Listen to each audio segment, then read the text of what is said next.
મહારાજની જય. લક્ષ્મીનારાયણ દેવની જય.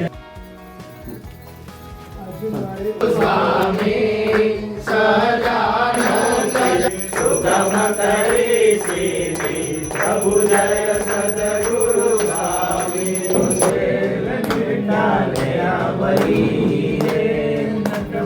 બોલો સ્વામિનારાયણ ભગવાનની જય.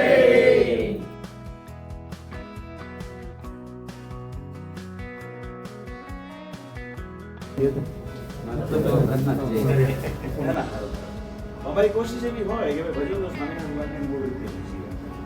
ભગવાન બધાને બહુ છે અને ઘણા બધા દ્વારે સંસ્થાઓ છે એ સંત દ્વારા પ્રવૃત્તિ છે.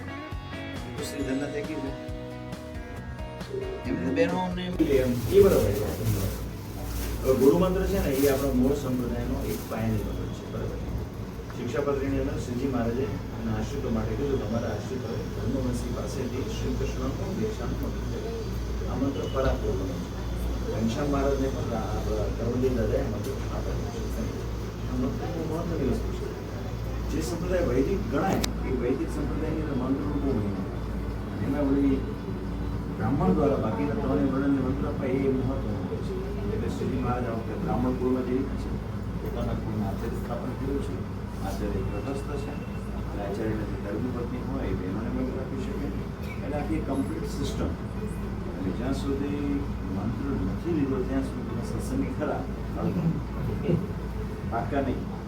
પાકા સત્સંગી તમે ત્યારે જ થાવ. આ શ્રીજી મહારાજનું એક કમ્પ્લીટ એક સિસ્ટમ છે.